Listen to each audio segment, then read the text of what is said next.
بسم اللہ الرحمن الرحیم۔ السلام علیکم۔ اسپرٹ آف اسلام چینل میں ایک بار پھر خوش آمدید۔ عزیز طلبہ، آج کی اس کلاس میں ہم سندھ بورڈ کی 10ویں جماعت کی اسلامیات کے لیکچرز کے سلسلے میں کتاب میں موجود باب دوم حصہ الف کے سبق حدیث و سنت کا تعارف اور عملی زندگی پر اس کے اثرات کے سلسلے میں حدیث کی اقسام، حدیث قولی، حدیث فعلی، حدیث تقریری اور حدیث قدسی کے بارے میں، اور اس کے علاوہ حدیث و سنت کی اہمیت، حدیث اور سنت کا فرق اور قرآن و سنت کا باہمی تعلق، اور سبق کے اختتام میں کتاب میں موجود تفصیلی سوالات کے جوابات، مختصر سوالات کے جوابات اور کثیر انتخابی سوالات کو تفصیل سے سمجھیں گے۔ اس سے پہلے کہ سبق کا آغاز کریں، اگر آپ نے ہمارا channel spirit of Islam subscribe نہیں کیا تو چینل کو سبسکرائب کر لیجئے، ویڈیو کو شیئر کیجئے اور ساتھ لگے بیل آئیکن کو بھی دبا لیجئے تاکہ آپ کو آئندہ بھی اس طرح کی ویڈیوز کا نوٹیفیکیشن ملتا رہے۔ تو چلیے چلتے ہیں سبق کی طرف۔ جس طرح سے اسکرین پر آپ کو نظر آ رہا ہے باب دوم حدیث شریف، دوسرے باب کا نام ہے حدیث و سنت کا تعارف اور عملی زندگی پر اس کے اثرات،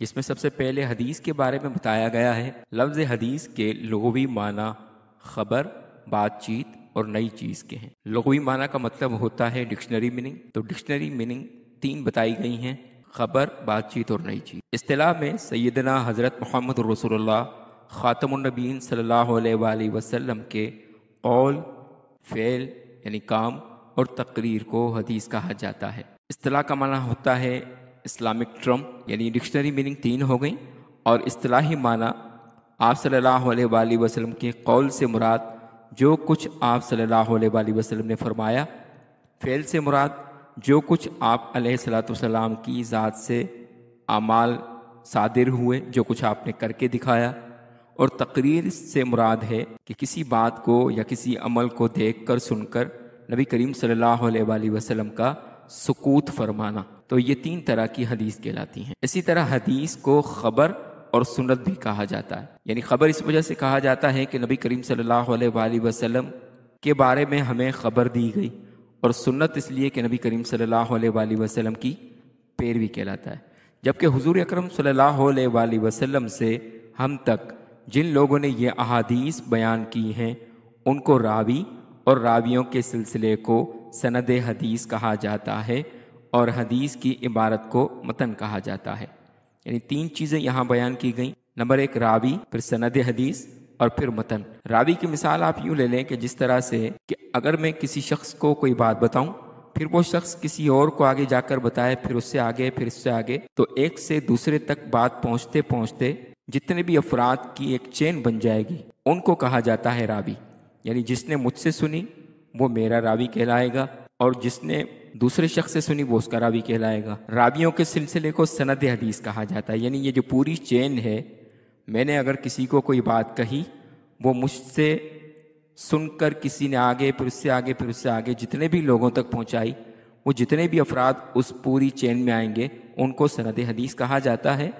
اور حدیث کی عبارت کو متن کہا جاتا ہے۔ متن کا انگلش میں معنی ہوتا ہے ٹیکسٹ، یعنی میں کسی سے حدیث سنوں، یعنی جب ہم حدیث کی کتابوں کو پڑھتے ہیں تو حدیث کی کتابوں میں امام بخاری رحمۃ اللہ علیہ نے نبی کریم صلی اللہ علیہ وآلہ وسلم تک درمیان میں جتنے بھی لوگ آتے ہیں ان تمام کے نام لکھنے کے بعد پھر جو فرمایا جاتا ہے کہ نبی کریم صلی اللہ علیہ وآلہ وسلم نے فرمایا، تو جو حدیث کا اصل ٹیکسٹ ہے اس کو متن کہا جاتا ہے۔ اسی طرح سے آگے فرماتے ہیں کہ حدیث کی اقسام۔ حدیث کی 4 قسمیں ہیں۔ نمبر 1 حدیث قولی، نمبر 2 حدیث فعلی، نمبر 3 حدیث تقریری، نمبر 4 حدیث قدسی۔ حدیث قولی کا مطلب ہے جس میں حضرت محمد رسول اللہ خاتم النبیین صلی اللہ علیہ وآلہ وسلم کے کسی قول یا فرمان کو بیان کیا جائے جو آپ صلی اللہ علیہ وآلہ وسلم نے اپنی زبان مبارک سے اس طرح فرمایا ہے، جیسا کہ قول نبی صلی اللہ علیہ وسلم افشوا السلام، سلام کو عام کرو۔ قول کا مطلب ہوتا ہے جو کچھ آپ صلی اللہ علیہ وآلہ وسلم نے اپنی زبان مبارک سے فرما کر امت کو حکم دیا ہو، جو کچھ اپنی زبان مبارک سے فرمایا ہو اس کو حدیث قولی کہتے ہیں، یعنی آپ صلی اللہ علیہ وآلہ وسلم کا قول یا فرمان۔ یہ سنن ترمذی کی حدیث نمبر 1854 ہے۔ اس کے بعد کہتے ہیں کہ حدیث فعلی، جس طرح سے میں نے آپ کو اوپر بتایا، فعل کسی بھی کام کو کہتے ہیں، جو کوئی کام، جو کوئی عمل آپ صلی اللہ علیہ وآلہ وسلم نے لوگوں کے سامنے کیا، اس حدیث کو حدیث فعلی کہا جاتا ہے۔ حدیث فعلی کا مطلب ہے جس میں حضرت محمد رسول اللہ خاتم النبیین صلی اللہ علیہ وآلہ وسلم کے کسی اختیار کردہ عمل اور طریقے کو بیان کیا گیا ہو کہ آپ صلی اللہ علیہ وآلہ وسلم نے اس طرح کیا۔ جیسا کہ حضرت انس رضی اللہ تعالیٰ عنہ بیان کرتے ہیں کہ حضور اکرم صلی اللہ علیہ وآلہ وسلم نے بکری کا دودھ نکال کر نوش فرمایا اور پھر پانی سے کلی کی۔ سنن ابن ماجہ کی حدیث نمبر 99 ہے۔ یعنی حدیث فعلی وہ ہوتی ہے جس میں آپ صلی اللہ علیہ وآلہ وسلم نے کوئی کام عملی طور پر خود کر کے دکھایا ہو۔ جس طرح سے صحابہ کرام کو نبی کریم صلی اللہ علیہ وآلہ وسلم نے جب نماز کا طریقہ سکھایا تو فرمایا صلو کما رأیتمونی اصلی، نماز اس طرح سے پڑھو جس طرح سے مجھے پڑھتا ہوا دیکھتے ہو۔ اب جو عملی طور پر نبی کریم صلی اللہ علیہ وآلہ وسلم نے نماز کا طریقہ سکھایا تو وہ فعل جو آپ صلی اللہ علیہ وآلہ وسلم نے کیا اس کو کہتے ہیں حدیث فعلی۔ اس کے بعد ہے حدیث تقریری۔ حدیث تقریری کا مطلب ہے جس میں کسی صحابی نے حضور اکرم صلی اللہ علیہ وآلہ وسلم کی موجودگی میں کوئی کام سر انجام دیا یا جس کام کا آپ صلی اللہ علیہ وآلہ وسلم کو علم ہوا لیکن آپ صلی اللہ علیہ وآلہ وسلم نے اس کو اس کام سے نہ منع فرمایا نہ ہی اس کی تعریف کی بلکہ سکوت فرمایا، یا آپ صلی اللہ علیہ وآلہ وسلم نے اجازت دی یا اپنی رضامندی کا اظہار فرمایا ہو۔ یعنی وہ کام جو نبی کریم صلی اللہ علیہ وآلہ وسلم نے خود نہ کیا ہو اور نہ ہی اس کے کرنے کا یا منع کرنے کا حکم فرمایا ہو، وہ کام جو کسی صحابی کو کرتے ہوئے آپ صلی اللہ علیہ وآلہ وسلم نے دیکھا ہو، اس کام کو کرتا ہوا دیکھ کر نہ آپ صلی اللہ علیہ وآلہ وسلم نے منع فرمایا اور نہ حکم دیا کہ اس طرح کیا کرو، کیونکہ منع فرما دیتے یا حکم دے دیتے تو پھر وہ حدیث قولی ہو جاتی، اور نہ ہی وہ کام آپ صلی اللہ علیہ وآلہ وسلم نے خود کیا ہو، یعنی خود کر لیتے تو پھر وہ حدیث فعلی بن جاتی۔ تو ایسا کام جو آپ نے نہ خود کیا ہو نہ اس کے منع کرنے یا کرنے کا حکم دیا ہو، کسی کو کرتا ہوا دیکھ کر اس کام پر آپ نے سکوت یا خاموشی اختیار فرمائی ہو تو اسے کہتے ہیں حدیث تقریری۔ اور حضور کا کسی عمل کو کرتے ہوئے دیکھ کر خاموشی اختیار فرمانا یہ بھی ایک طرح کی اجازت ہوتی ہے، تو اسے کہتے ہیں حدیث تقریری۔ اس طرح سے اس کی مثال یہاں پر آ رہی ہے، جیسا کہ حضرت انس رضی اللہ تعالیٰ عنہ فرماتے ہیں کہ میرا ایک چھوٹا بھائی ابو عمیر تھا جس نے بلبل پال رکھا تھا اور وہ اس سے کھیلا کرتا تھا۔ حضور اکرم صلی اللہ علیہ وآلہ وسلم ہمارے گھر میں اکثر آتے رہتے تھے، لیکن آپ صلی اللہ علیہ وآلہ وسلم نے کبھی اس بلبل کو پالنے اور قید رکھنے سے منع نہیں فرمایا۔ یعنی نہ تو آپ صلی اللہ علیہ وسلم نے فرمایا کہ بلبل پالنا کوئی اچھی بات ہے اور نہ ہی اس سے منع فرمایا کہ بری بات ہے، بس خاموشی اختیار فرمائی تو یہ حدیث تقریری بن گئی۔ یہ حدیث بخاری اور مسلم دونوں میں موجود ہے، جس کا نمبر یہاں لکھا ہوا ہے۔ بخاری شریف میں 6129 ہے حدیث نمبر، اور مسلم شریف میں 2150 ہے۔ چوتھے نمبر پر حدیث قدسی۔ حدیث قدسی کا مطلب ہے جس میں معنی اور مفہوم اللہ تعالیٰ کی طرف سے اور الفاظ سیدنا حضرت محمد رسول اللہ صلی اللہ علیہ وآلہ وسلم کے ہوتے ہیں، جیسا کہ قال رسول اللہ صلی اللہ علیہ وسلم قال اللہ انفق یا ابن آدم انفق علیک۔ اس کا ترجمہ اللہ تعالیٰ نے فرمایا اے اولاد آدم تم میرے بندوں پر خرچ کرو، میں تمہارے اوپر خرچ کروں گا۔ یہ صحیح بخاری کی حدیث نمبر 5352 حدیث ہے۔ یعنی اس کا مطلب یہ ہوتا ہے کہ وہ فرمان اللہ تعالیٰ کا جو قرآن کے اندر موجود نہ ہو، بلکہ اللہ تعالیٰ نے اس حکم کے بارے میں نبی کریم صلی اللہ علیہ وآلہ وسلم کو بتایا ہو اور آپ صلی اللہ علیہ وآلہ وسلم اس کے راوی ہوں، یعنی اس کے بتانے والے ہوں امت کو، تو ایسی حدیث کو حدیث قدسی کہا جاتا ہے۔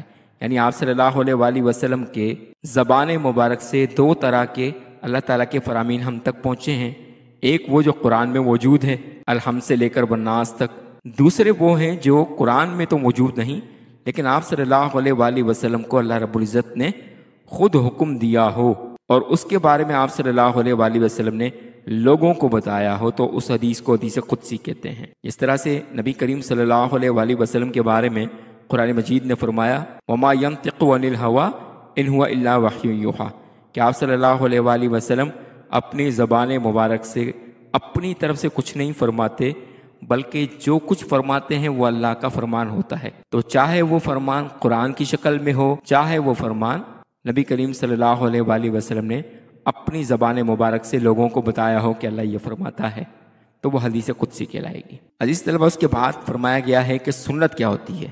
سنت کے لغوی معنی طریقہ اور راستہ کے ہیں، اور لغوی معنی کے بارے میں آپ کو پہلے بتا چکا ہوں کہ ڈکشنری میننگ سنت کی ہے طریقہ اور راستہ، اور اصطلاحی معنی یعنی اسلامک ٹرم جو ہے اس میں حضور کریم صلی اللہ علیہ وآلہ وسلم کی زندگی گزارنے کے اختیار کردہ طریقے کو کہا جاتا ہے، اور اس عمل کو نبی کریم صلی اللہ علیہ وآلہ وسلم نے بار بار کیا ہو۔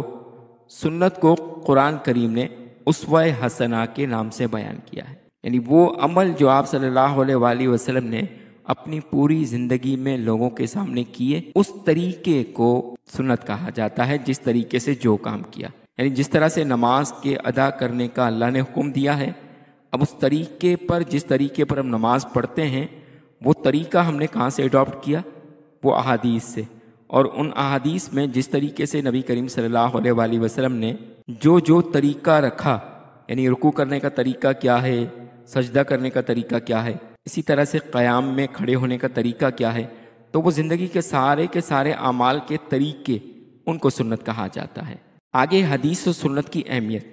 اسلام میں جس طرح اللہ تعالیٰ کی توحید پر یقین کامل رکھنا ضروری ہے، اسی طرح حضور کریم صلی اللہ علیہ وآلہ وسلم کی رسالت پر ایمان لانا بھی اہم ہے، یعنی جس طرح سے اللہ تعالیٰ کو ایک ماننا ضروری ہے، اسی طرح سے اللہ کے نبی کو اللہ کا سچا نبی ماننا بھی ضروری ہے۔ حضور اکرم صلی اللہ علیہ وآلہ وسلم پر ایمان لانے کا مطلب یہ ہے کہ آپ کریم صلی اللہ علیہ وآلہ وسلم کے اسوہ حسنہ کو سب سے بہتر نمونہ عمل سمجھ کر اللہ تعالیٰ کے احکامات پورے کیے جائیں، یعنی زندگی کے ہر عمل میں، زندگی کے ہر معاملے میں اللہ کے نبی صلی اللہ علیہ وآلہ وسلم کو اپنی ذات کے لیے رول ماڈل ماننا سب سے ضروری ہے، چاہے وہ دنیاوی معاملہ ہو یا دینی معاملہ ہو۔ آپ صلی اللہ علیہ وآلہ وسلم کو اپنا آئیڈیل ماننا ہر لحاظ سے یہ بہت زیادہ ضروری ہے۔ اس طرح سے قرآن مجید میں فرمایا گیا، جیسا کہ ارشاد باری تعالیٰ ہے، ترجمہ، تمہارے لیے پیغمبر کی ذات میں بہترین نمونہ عمل ہے۔ لقد کان لکم فی رسول اللہ اسوۃ حسنہ، یہ سورہ احزاب کی آیت نمبر 21 ہے، جس کا یہاں پر ترجمہ لکھا گیا ہے۔ اس میں فرمایا گیا ہے کہ تمہارے لیے سب سے بہترین نمونہ آپ صلی اللہ علیہ وسلم کی ذات ہے، یعنی ہر عمل میں آپ صلی اللہ علیہ وآلہ وسلم نے رہتی دنیا تک ہمارے لیے رول ماڈل کے طور پر اپنی ذات کو پیش کیا ہے، یعنی چاہے دنیاوی معاملہ ہو، دینی معاملہ ہو، آپ صلی اللہ علیہ وآلہ وسلم سے بہتر رول ماڈل نہ کوئی تھا، نہ ہے، نہ ہو سکتا ہے۔ حضور اکرم صلی اللہ علیہ وآلہ وسلم کی مبارک ہستی ہمارے لیے ہر وقت مشعل راہ اور نمونہ عمل ہے۔ ہماری فلاح تب ممکن ہے جب ہم اپنی سیرت و کردار و عمل کو آپ کریم صلی اللہ علیہ وآلہ وسلم کے اسوہ حسنہ میں ڈھال لیں، اور زندگی کے ہر شعبہ میں آپ کریم صلی اللہ علیہ وآلہ وسلم کی ہدایت و تعلیمات کو اپنائیں۔ یہ ہدایات حدیث اور سنت کی شکل میں موجود ہیں، یعنی ہماری کامیابی اسی میں ہے کہ اپنے ہر عمل کے اندر آپ صلی اللہ علیہ وآلہ وسلم کی زندگی میں طریقہ تلاش کریں کہ کون سا عمل آپ صلی اللہ علیہ وآلہ وسلم نے کس طرح سے کیا، اسی میں ہمارے لیے دنیاوی اور اخروی کامیابی ہے۔ اور یہ ساری ہدایات اور ساری تعلیمات ہمیں حدیث کی کتابوں میں ملتی ہیں۔ ارشاد باری تعالیٰ ہے، وَمَا آتَاكُمُ الرَّسُولُ فَخُذُوهُ وَمَا نَهَاكُمْ عَنْهُ فَانْتَهُوا، سورہ حشر کی آیت نمبر 7 میں فرمایا گیا، اور رسول اکرم صلی اللہ علیہ وآلہ وسلم تمہیں جو بھی دیں وہ لے لو، اور جس چیز سے منع فرمائیں اس سے رک جاؤ۔ اس آیت کریمہ میں حضور اکرم صلی اللہ علیہ وآلہ وسلم کے تمام احکامات و تعلیمات کو قبول کرنے اور منع کردہ چیزوں سے رک جانے کا امت کو واضح حکم ہے، یعنی قرآن نے واضح طور پر فرما دیا، جس چیز کے بارے میں تمہیں میرے نبی نے حکم دیا ہے اس پر عمل کرو، اور جس چیز سے منع کیا ہے اسے چھوڑ دو، یعنی کہ پوری کی پوری شریعت نبی کریم صلی اللہ علیہ وآلہ وسلم کے احکام اور نبی کریم صلی اللہ علیہ وآلہ وسلم کے منہیات، یعنی جن چیزوں سے منع کیا گیا ہے، پوری شریعت آپ صلی اللہ علیہ وآلہ وسلم کی ذات میں موجود ہے۔ ایک حدیث میں حضور کریم صلی اللہ علیہ وآلہ وسلم نے ارشاد فرمایا، جس کا ترجمہ ہے کہ جس نے میری امت کے فساد کے وقت میری سنت کو مضبوطی سے تھاما، اس کے لیے 100 شہیدوں کا ثواب ہے۔ حلیۃ الاولیاء کتاب ہے حدیث کی، جس کی جلد نمبر 8 صفحہ نمبر 200 پر یہ حدیث موجود ہے کہ آپ صلی اللہ علیہ وآلہ وسلم نے فرمایا کہ فساد کے وقت میری سنت کو مضبوطی سے تھاما، یعنی ایسے دور میں جس میں سنت پر عمل کرنا مشکل ہو جائے، ایسے دور میں آپ صلی اللہ علیہ وآلہ وسلم نے فرمایا کہ جس نے میری سنت پر عمل کیا، مضبوطی سے وہ اس پر قائم رہا، اس کے لیے 100 شہیدوں کا ثواب ہے۔ اس طرح سے آج کے دور میں بہت سی سنتیں ایسی ہیں جن پر عمل کرنا بہت زیادہ مشکل ہو گیا ہے، لوگوں کی تنقید کی وجہ سے ان سنتوں پر عمل کرنا بہت مشکل لگتا ہے۔ ایسے دور میں جس بھی سنت پر عمل کیا جائے گا، آپ صلی اللہ علیہ وآلہ وسلم کے فرمان کے مطابق اس عمل کرنے والے کو 100 شہیدوں کا ثواب ملے گا۔ حدیث و سنت کی ہماری زندگیوں میں اس لیے بھی بہت اہمیت ہے کہ سنت و حدیث ہی حقیقت میں احکامات قرآن کی توضیح اور تشریح ہیں۔ چنانچہ قرآن کریم میں بے شمار ایسے احکامات ہیں جن کا تعین تشریح نبی صلی اللہ علیہ وآلہ وسلم کے بغیر ناممکن ہے، مثلا نماز کی رکعات کی تعداد اور ارکان و سنن و تسبیحات وغیرہ۔ یعنی قرآن مجید میں نماز کا حکم تو ہمیں 750 مرتبہ کم و بیش ملتا ہے، لیکن قرآن کی کسی بھی آیت کے اندر اس نماز کے پڑھنے کا طریقہ ہمیں نہیں ملتا کہ رکوع کس طرح کیا جائے، قیام کس طرح کیا جائے، سجدہ کس طرح سے کیا جائے۔ یہ پریکٹیکلی کوئی بھی طریقہ ہمیں نہیں بتایا گیا۔ اس کے لیے ضروری ہے کہ ہم حدیث کو پڑھیں، جس سے ہمیں نماز کے احکامات کے بارے میں پتہ چل سکتا ہے۔ نماز کی رکعتیں قرآن مجید میں نہیں ملتی کہ کون سی نماز میں کتنی رکعتیں ہیں، فجر میں کتنی، ظہر میں کتنی، عصر میں، مغرب میں، عشاء میں کتنی رکعتیں ہیں، یہ رکعت کی تعداد اور اس میں کیا پڑھا جائے، رکوع میں کیا پڑھا جائے، سجدے میں کیا پڑھا جائے، قیام میں کیا پڑھا جائے، اتحیات میں کیا پڑھا جائے، یہ ساری چیزیں اگر ہم قرآن مجید میں تلاش کریں تو کچھ بھی طریقہ ہمیں قرآن میں نہیں ملتا۔ اب اس طریقے کو تلاش کرنے کے لیے ہمیں حدیث و سنت کی طرف جانا پڑتا ہے۔ اسی طرح سے آگے فرمایا گیا روزے کی حالت میں کن چیزوں سے بچنا چاہیے، یعنی قرآن مجید میں اللہ رب العزت نے فرمایا یا ایھا الذین آمنوا کتب علیکم الصیام، تم پر روزے فرض کر دیے گئے۔ اب روزہ رکھنے کا حکم تو دے دیا، اب روزہ کس وقت سے شروع ہوگا اور کس وقت ختم ہوگا، کون سی چیزوں سے روزہ ٹوٹ جائے گا، کن کن چیزوں سے روزے میں بچنا ہے، کون کون سی چیزیں چھوڑنی ہیں، ان تمام چیزوں کے بارے میں تفصیلات ہمیں حضور کی حدیث اور حضور کی سنت کے ذریعے سے ہمیں پتہ چلتا ہے۔ پھر اسی طرح سے زکوٰۃ کا نصاب اور اموال زکوٰۃ سے کیا مراد ہے، یعنی قرآن مجید میں زکوٰۃ کا حکم دے دیا گیا، لیکن کتنے مال پر کتنی زکوٰۃ دینا فرض ہے، اس کے بارے میں ہمیں حدیث سے پتہ چلتا ہے۔ حج کے مناسک کس طرح ادا کرنے چاہیے، ان تمام عبادتوں کو اپنی زندگی میں عملی طور پر کیسے ادا کیا جائے، ان کے جوابات ہمیں صرف اور صرف حدیث و سنت رسول صلی اللہ علیہ وآلہ وسلم اور حیات طیبہ کے ذریعے معلوم ہو سکتے ہیں۔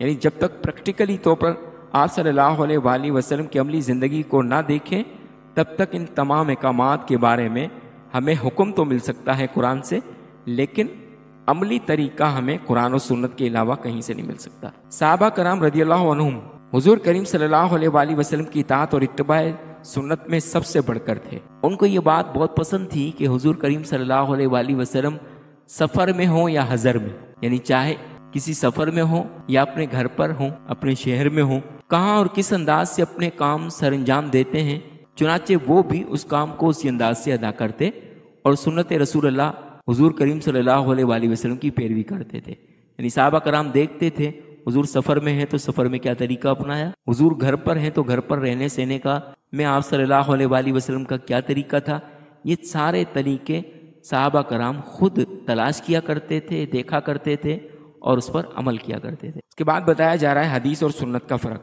حدیث اور سنت کم و بیش ایک ہی مفہوم کو ظاہر کرتی ہے، صرف معمولی سا فرق ہے۔ یعنی حدیث عموماً قول کے لیے اور سنت فعل و عمل کے لیے استعمال ہوتی ہے۔ یعنی جو کچھ آپ صلی اللہ علیہ وآلہ وسلم نے فرمایا عموماً اس کو حدیث کہا جاتا ہے، اور جو کچھ آپ صلی اللہ علیہ وسلم نے کر کے دکھایا اس کو سنت کہا جاتا ہے۔ آگے فرمایا جا رہا ہے قرآن و سنت کا باہمی تعلق۔ قرآن مجید متن کی حیثیت رکھتا ہے، متن کہتے ہیں ٹیکسٹ کو، جو کچھ اللہ رب العزت نے فرمایا اس ٹیکسٹ کی کتاب قرآن مجید ہے، اور سنت و حدیث شرع کی حیثیت رکھتے ہیں، یعنی جو کچھ اللہ تعالیٰ نے فرمایا اس کو عملی طور پر عملی جامہ پہنانے کو یا اس کی تشریح کو، قرآن کی تشریح کو سنت و حدیث کہا جاتا ہے، جس طرح سے اوپر گزر چکا ہے، جس طرح سے اوپر میں نے آپ کو بتایا۔ اور حضور کریم صلی اللہ علیہ وآلہ وسلم کو قرآن مجید کا مبلغ یعنی تبلیغ کرنے والا، شارح اللہ تعالیٰ کے احکامات کی تشریح کرنے والے اور معلم بنا کر بھیجا گیا، یعنی استاد بنا کر بھیجا گیا۔ یعنی قرآن مجید اللہ رب العزت کے احکامات ہیں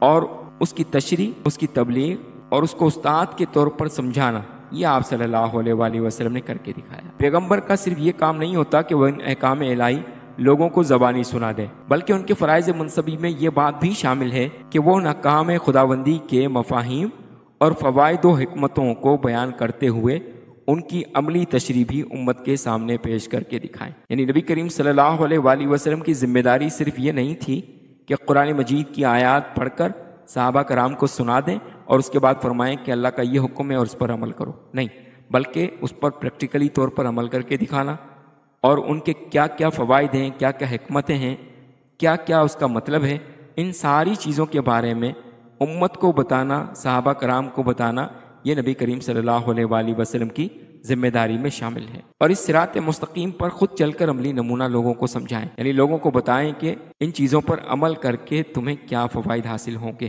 تاکہ لوگ احکام الہی کی تعمیل میں کسی قسم کی کمی و کوتاہی سے بچ جائیں۔ عزیز طلبہ، اس کے بعد فرمایا گیا ہے کہ حدیث و سنت کے عملی زندگی پر اثرات۔ انسانی زندگی پر حضرت محمد رسول اللہ خاتم النبیین صلی اللہ علیہ وآلہ وسلم کی سنت کے نہایت اہم اثرات مرتب ہوتے ہیں، جو سنت نبوی کے لازمی نتائج شمار ہوں گے۔ چنانچہ ذیل میں کچھ باتیں بیان کی جاتی ہیں، یعنی سنت پر عمل کرنے کے جو فائدے ہیں وہ یہاں بتائی جا رہی ہیں، جس میں پہلے نمبر پر پوائنٹ بتایا گیا ہے کہ آدمی اپنی ضروریات اور اعمال کو بہرحال پورا کرنے کی جدوجہد کرتا ہے۔ پس اگر ان اعمال میں سنت نبوی کا اہتمام ہوگا تو یہ اعمال عبادت میں شمار ہوں گے۔ مثلا کھانا پینا انسان کی ضرورت ہے، اگر سنت کی نیت سے باادب ہو کر دسترخوان پر اکٹھے بیٹھ کر اجتماعی کھانے کا اہتمام کیا جائے تو یہ کھانا بھی عبادت ہے، یعنی دنیا کا ہر شخص، دنیا کا ہر مسلمان، اسے کھانا پینا لازمی ہے کیونکہ اس کی ضرورت ہے۔ اگر اس ضرورت کو پورا کرنے کے لیے نیت میں اگر یہ شامل کرے گا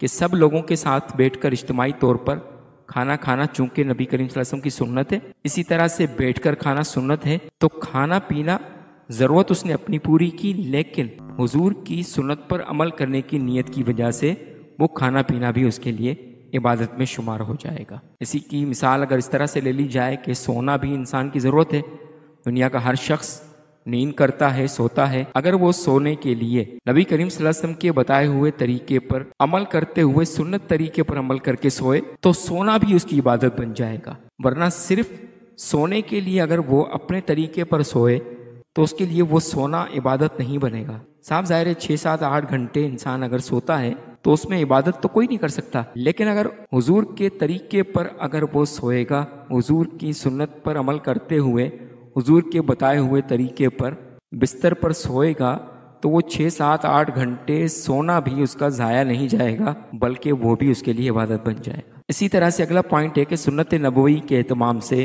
انسانی صحت اور ماحول کی بہتری کا سامان میسر ہوگا، کیونکہ سنت نبوی حلال و پسندیدہ چیزوں کے استعمال کرنے اور پاکیزگی و صفائی کا درس دیتی ہے، جس سے تمام بیماریوں کا سدباد ہوگا، یعنی صحت پر بھی اثر پڑے گا، ماحول پر بھی اثر پڑے گا۔ اس طرح سے نبی کریم صلی اللہ علیہ وآلہ وسلم کی سنت کے مطابق حضور نے فرمایا کہ جب پانی پیو تو 3 سانسوں میں پیو، یعنی گلاس کے اندر، برتن کے اندر پانی پیتے ہوئے سانس لینے سے آپ صلی اللہ علیہ وآلہ وسلم نے منع فرمایا۔ آج میڈیکل سائنس یہ کہتی ہے کہ اگر پانی پینے کے دوران سانس پانی کے برتن میں لیا جائے تو انسان چونکہ کاربن ڈائی آکسائڈ خارج کرتا ہے تو وہ کاربن ڈائی آکسائڈ پانی میں چلی جائے گی، اور کاربن ڈائی آکسائڈ انسان کی صحت کے لیے نقصان دہ ہوتی ہے۔ تو اگر سنت طریقے کے مطابق پانی پیا تو وہ بھی صحت کے لیے فائدہ مند ہوا۔ اسی طرح سے نبی کریم صلی اللہ علیہ وآلہ وسلم نے کھانے کے لقمے کو پھونک مارنے سے منع فرمایا، یعنی اگر انسان کھانے کے لقمے کو پھونک مارے گا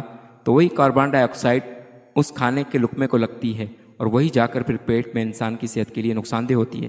اس طرح کی اور بھی کئی مثالیں ہیں۔ تیسرے نمبر پر فرمایا گیا کہ سنت نبوی کی پیروی اختلافات کو دور کرتے ہوئے اتحاد و یکجہتی پیدا کرتی ہے، یعنی حضور کی سنت ہے کہ اپنے پڑوسیوں کا خیال رکھا جائے۔ اگر اپنے پڑوسیوں کا خیال رکھا جائے گا تو آپس میں اتحاد پیدا ہوگا، یکجہتی پیدا ہوگی، محبت پیدا ہوگی۔ تمام لوگوں کو عملی زندگی گزارنے کا مشترکہ دستور ملنے سے ان میں نا اتفاقی کا رجحان کمزور پڑ جاتا ہے، یعنی جب امیر، غریب، بادشاہ، فقیر جب حضور کی سنت پر عمل کرتے ہوئے مسجد میں آ کر نماز پڑھیں گے تو آپس میں ایک دوسرے سے محبت قائم ہوگی، برابری قائم ہوگی، چھوٹے بڑے کا احساس ختم ہو جائے گا، سارے ایک دوسرے کو برابر سمجھنے لگیں گے۔ ورنہ تو اگر انسان اپنے گھر پر نماز ادا کرے تو نماز تو بہرحال ہو ہی جاتی ہے، لیکن حضور کی سنت پر اگر عمل کیا گیا اور جماعت کے ساتھ آ کر مسجد میں نماز پڑھی تو اس سنت پر عمل کرنے سے آپس میں رواداری، مساوات اور ایک دوسرے سے محبت کا احساس پیدا ہوگا۔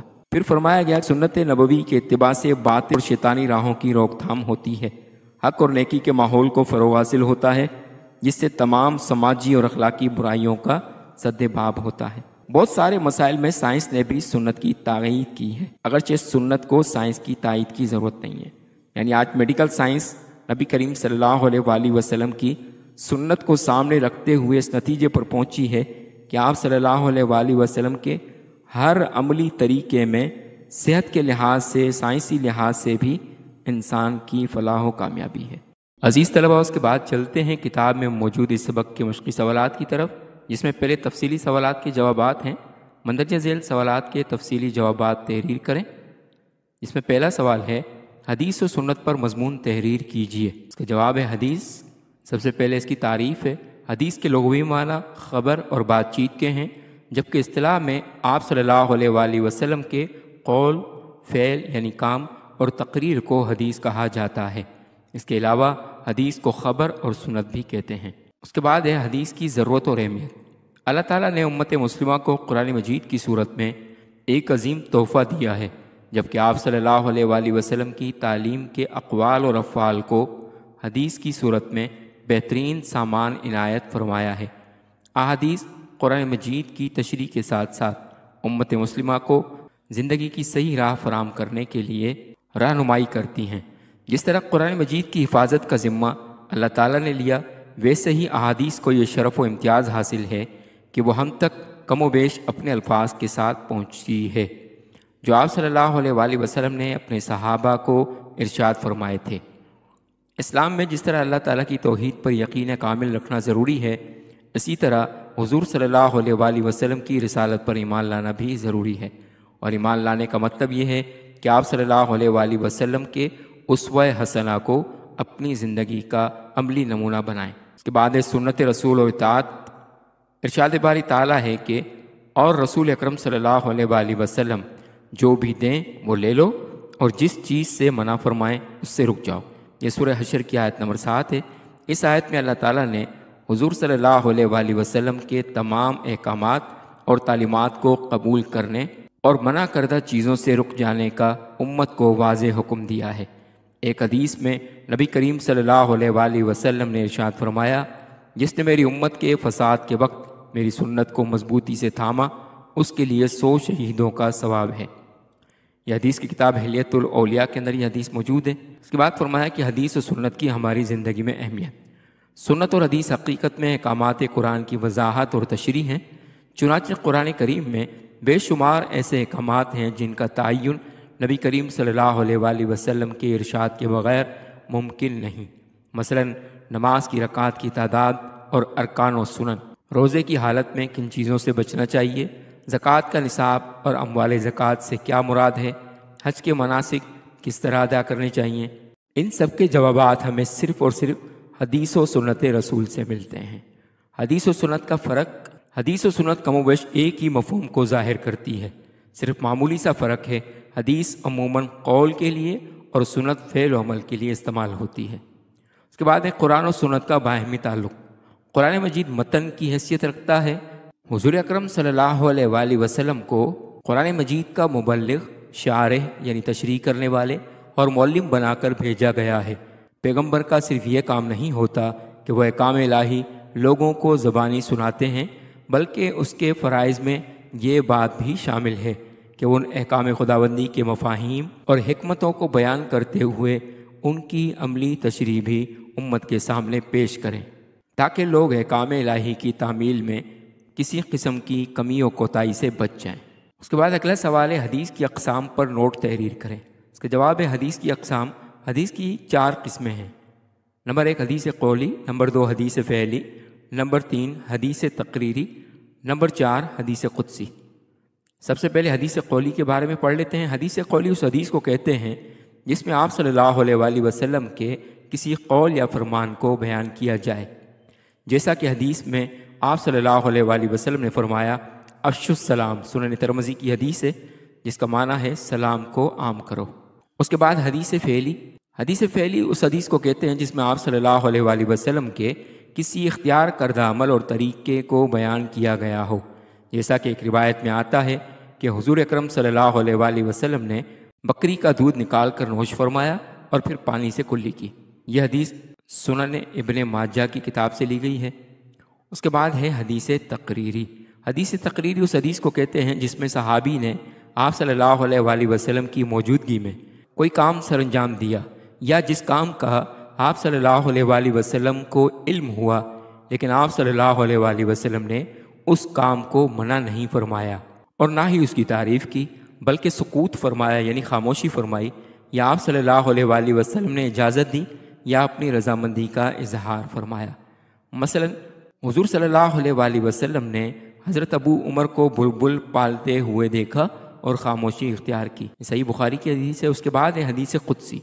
حدیث قدسی اس حدیث کو کہتے ہیں جس میں معنی و مفہوم اللہ کی طرف سے اور الفاظ رسول اللہ صلی اللہ علیہ وآلہ وسلم کی طرف سے ہوں، جیسا کہ آپ صلی اللہ علیہ وآلہ وسلم نے فرمایا، اللہ تعالیٰ فرماتا ہے، اے اولاد آدم، میرے بندوں پر خرچ کرو تو میں تمہارے اوپر خرچ کروں گا۔ یہ بھی صحیح بخاری کی حدیث ہے۔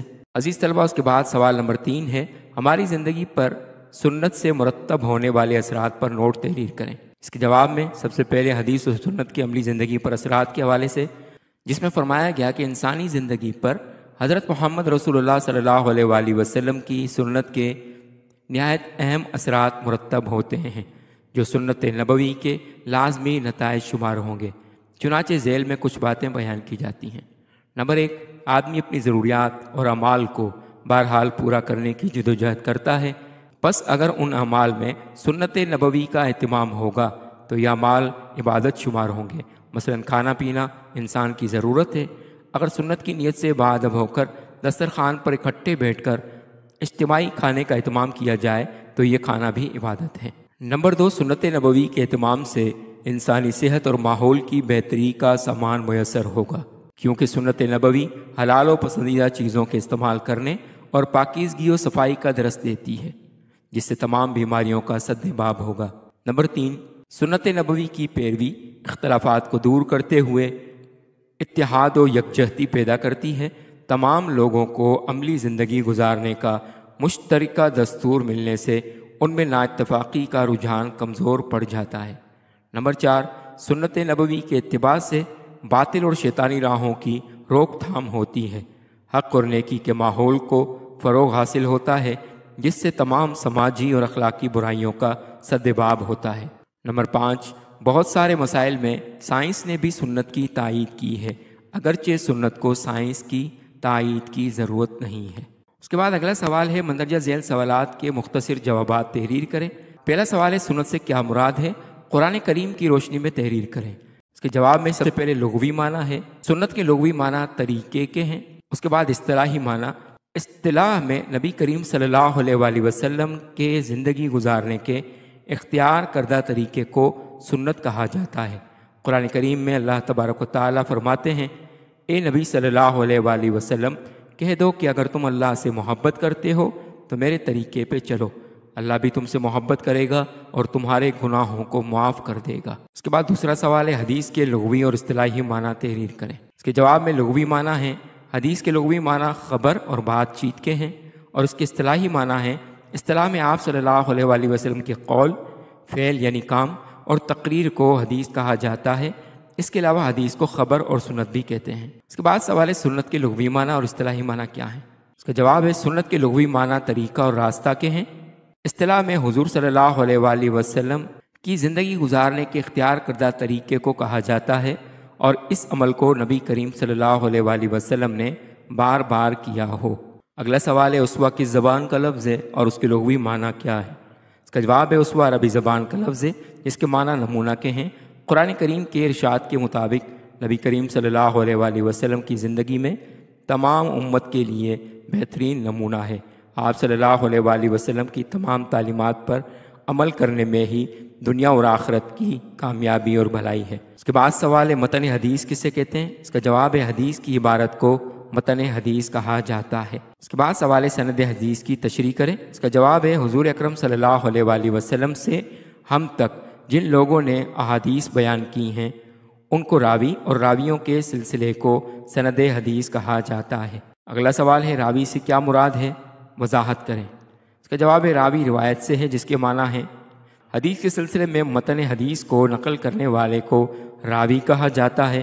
اس کی جمع راویان ہے، جیسے حضرت ابو ہریرہ رضی اللہ تعالیٰ عنہ نبی کریم صلی اللہ علیہ وآلہ وسلم سے روایت کرتے ہیں، اس جملے میں ابو ہریرہ راوی ہیں۔ اگلا سوال ہے، حدیث جس نے میری سنت کو زندہ کیا اس کے لیے 100 شہیدوں کا ثواب ہے۔ وضاحت کریں۔ اس کا جواب ہے، اس حدیث کی وضاحت یہ ہے کہ نبی کریم صلی اللہ علیہ وآلہ وسلم کی جس سنت پر عمل کم ہو جائے گا اور اس پر عمل نہ ہونے کے برابر ہو، تو ان حالات میں جو شخص اس سنت پر عمل پیرا ہوگا اس کے لیے 100 شہیدوں کا ثواب بیان کیا گیا ہے۔ عزیز طلبہ، اس کے بعد چلتے ہیں اس سبق کے کثیر انتخابی سوالات کی طرف۔ مندرجہ ذیل سوالات کے درست جواب کے سامنے ٹک کا نشان لگائیں۔ جس میں پہلا سوال ہے، سنت کے لغوی معنی ہیں۔ آپشن الف بات چیت، آپشن بے قانون، آپشن جیم رسم و رواج، آپشن دال طریقہ۔ اس کا درست جواب ہے آپشن دال طریقہ۔ اس کے بعد سوال ہے، مفہوم اللہ تعالیٰ کا اور الفاظ حضور کریم صلی اللہ علیہ وآلہ وسلم کے ہوں تو وہ حدیث کہلاتی ہے۔ آپشن الف تقریری، آپشن بے فعلی، آپشن جیم قولی، آپشن دال قدسی۔ اس کا درست جواب ہے آپشن دال قدسی۔ اس کے بعد تیسرا سوال ہے، حدیث کے مفہوم کو ظاہر کرتا ہے۔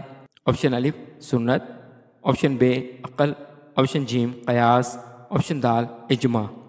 اس کا درست جواب ہے آپشن الف سنت۔ عزیز طلبہ، امید ہے کہ آپ کو آج کا لیکچر پسند آیا ہوگا۔ اگر آپ کو لیکچر پسند آیا تو چینل کو سبسکرائب کر لیجئے اور بیل آئیکن کو بھی دبا لیجئے تاکہ آپ کو آئندہ بھی اس طرح کے مزید لیکچرز ملتے رہیں۔ ملتے ہیں اگلے لیکچر میں، تب تک والسلام علیکم ورحمۃ اللہ وبرکاتہ۔